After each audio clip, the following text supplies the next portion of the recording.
everyone, and welcome back to Chapter by Chapter with me, Erin, and we are still reading King of Scars.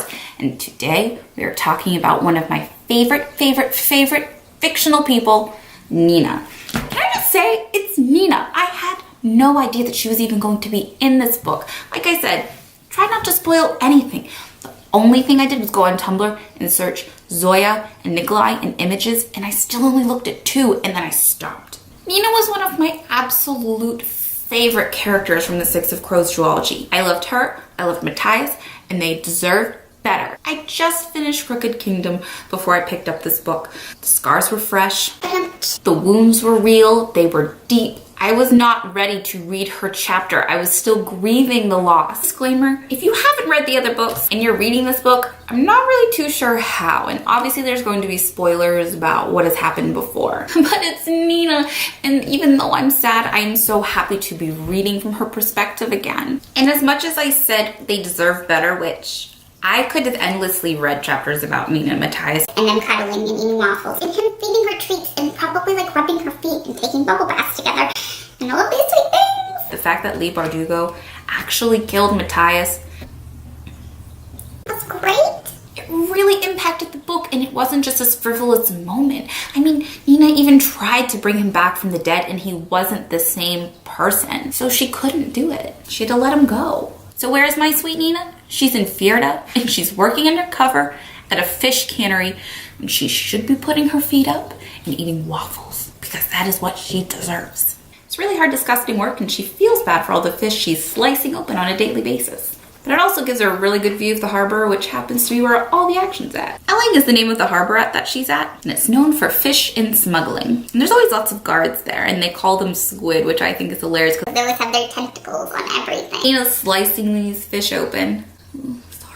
She's next to these 2 really gossipy women who are talking about all the bad things that are happening. People are going missing and the river's gone sour. These people are deeply superstitious. And even the sound of it makes Nina really uneasy. She says that the name of it is like an incantation. And then the foreman tells her, oh, you are doing a terrible job cutting these fish. You are not making your quota. And he tells her she has to go somewhere else. She has to pretend to hang her head and take a pay cut, but she's actually really happy because first of all, she gets to be away from the disgusting fish. And second of all, this guy is helping the Ravkan underground get these Grisha out of Fjerda. And what the plan is that there's these Grisha refugees, and they're trying to put them on a ship and help get them to safety. And then out of nowhere, Nina starts getting a little sixth sense, a little Haley Joel Osment, and starts hearing Matthias talk to her. She hears dead people, and Matthias is one of them. I was expecting to have some pretty weird powers come from Nina in this book. Once I realized she was in it. I was just so sad that Matthias was talking to her from beyond the grave. It just must be so hard on her. And as she's having this conversation with Matthias, she starts remembering her first day at the docks. So there's 2 guards that are particularly nasty, and it's Berger,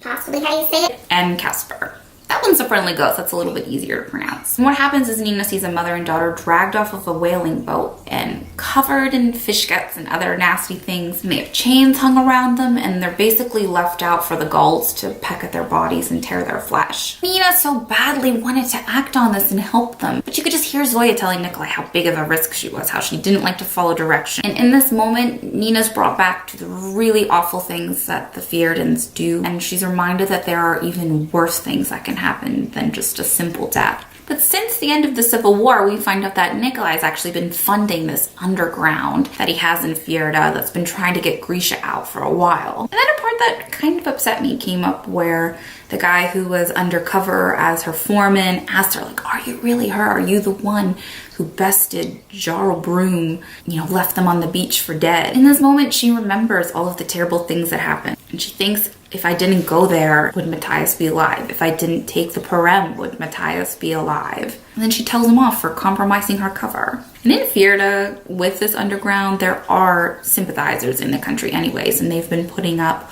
portraits of saints all around. And 2 people that Nina are working with on this mission is Audric and Leonie. And Audric, I totally didn't realize till a couple chapters later, was in the original trilogy, and he was the one who lost his arm. And obviously in this book, he doesn't have an arm. I didn't even put that together. So a difficult part of their mission, and a reason why Leonie is there, she's a really skilled fabricator who's good at forging documents. And the reason that they need these documents is because the government's tightening up on border security. They don't want all of these good, hardworking people that could benefit their country going anywhere else. And as this is all going on, Zoya's still having conversations with Matthias in her head. He's telling her, remember why you're doing this. Remember to show mercy.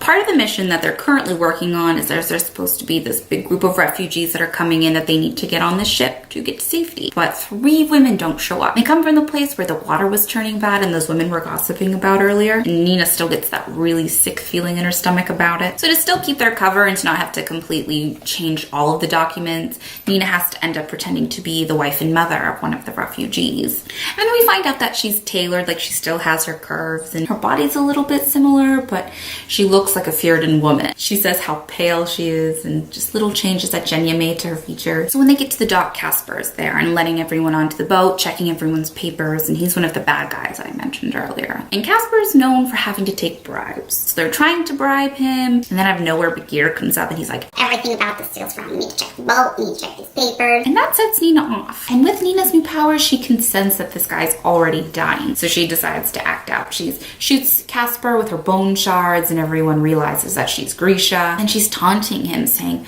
you're already dying. Your food's not tasting the same. You can feel your body differently. She says in this moment that she stood with death on that dock. So she ends up killing both of them.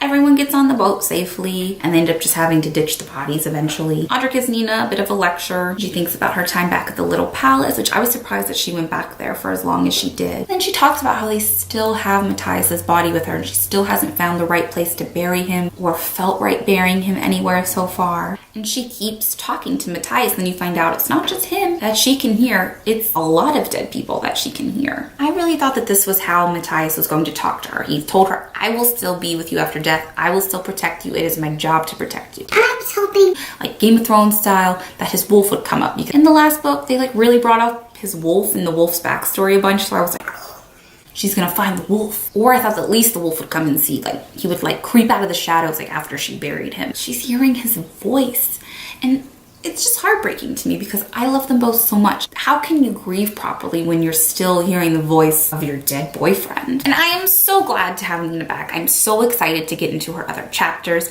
I haven't read much of the book, but it's just so good. If I wasn't doing these videos, I would have Loved it already. That is chapter by chapter, chapter 3, King of Scars, a Nina chapter, and I am so excited to talk to you guys more about this book. Please feel free to comment down below, tell me your thoughts, opinions. Was there anything I missed in this chapter? I'd love to hear more from you guys, and I will see you next time for chapter by chapter.